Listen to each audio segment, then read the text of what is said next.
كل الشباب الآن جاهزين، الكسوة وصلت. هنا التجهيز، فتح الكسوة الجديدة وربطها في الحبال.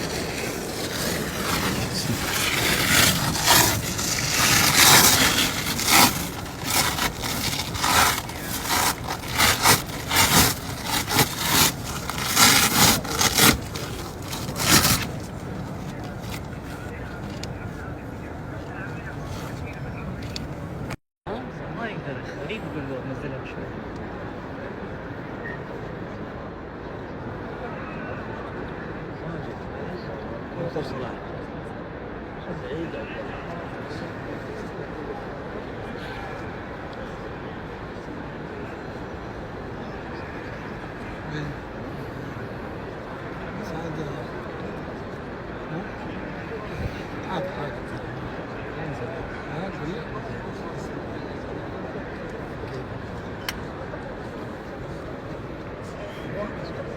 الآن بدأت مراحل إنزال الكسوة القديمة واستبدالها بالكسوة الجديدة مثل ما تشوفون قدامكم.